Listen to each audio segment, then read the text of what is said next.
Frankie was a boy from a large family. He was one of 7 children, and his mother and father owned a business that was very successful. He was a young man in a rich family, and as he grew up, he lived a big, flashy life.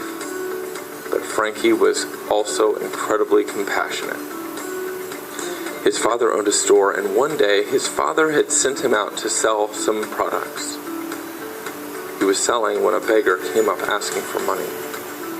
Frankie finished the deal and then left everything his father had sent him with and found that beggar. He emptied his pockets, giving the man everything he had, including the profit. His friends teased him, and his father was incredibly angry. When he went on a trip to the capital, he saw homeless and poor people begging, and since Frankie was a fairly strange kid, he just joined in with them. It changed his life. He decided from then on that he wanted to be poor too. Back home, he went to a little country church near town and had a vision to repair God's house. He thought, well, I can work on this little church, sure.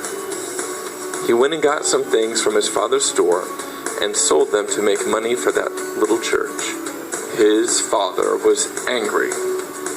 He and his father ended up in court, and in front of everyone, he said that he wanted nothing to do with his father and gave up his entire inheritance. In fact, he realized that it was his father that provided even the clothes on his back. So he took them off right there and gave them back. One day, Frankie heard a sermon based on Matthew 10:9, where Christ sends out the 12 disciples, telling them to take nothing with them, not even a staff or money. The sermon inspired Frankie, and he became devoted to being homeless and poor himself. Frankie's story is actually the story of a young man named Francesco, who was born in late 1181 or early 1182, and is known to us as Saint Francis of Assisi. Family, always devout and pious, the father, a wealthy count, an ancient Roman family, head bowed in thanksgiving for his aristocratic family, his beautiful daughter sitting alongside in her designer outfit. The bishop is at the altar. The congregation gathers, receiving their palms, but the girl is unable to approach. She is transfixed, bathed in blinding bright light. All eyes are upon her. The bishop leaves his sanctuary and places the branch of palm in the hand of the girl. The camera fades to black. The girl is never seen again. The story does continue, but not as a television series, as a true story. The country is Italy. The town is Assisi. The family is that of Flavorino Sifi, and the young girl is St. Clare of Assisi. She is now hidden away in a monastery outside the town in a rough, thick veil and a plain brown tunic.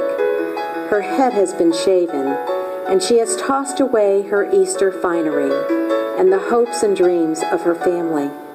It is the time for her to follow her own dreams of Jesus Christ, as did her spiritual mentor and the first saint of Assisi, St. Francis. Clare had met him when he came to preach at a Lenten service. She realized her calling was not the high life of the upscale Rome, but the right to abandon all her worldly goods, to be distributed to the poor in the name of Him who was the way, the truth, and the light.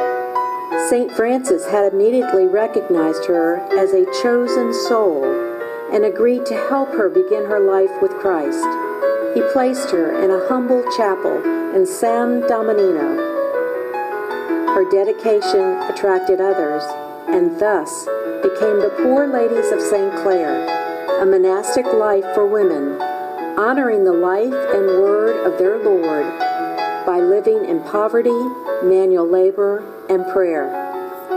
St. Clare spent her life dedicated to the order, from abbess to superior, 40 long years.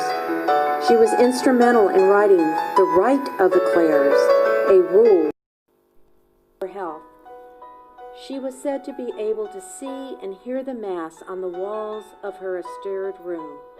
This encouraged Pope Pius XII to award her the title of Patron Saint of Television in 1958. Saint Clare died in 1253 at age 59 on August 11th and was canonized in Rome by Pope Alexander IV on September 26,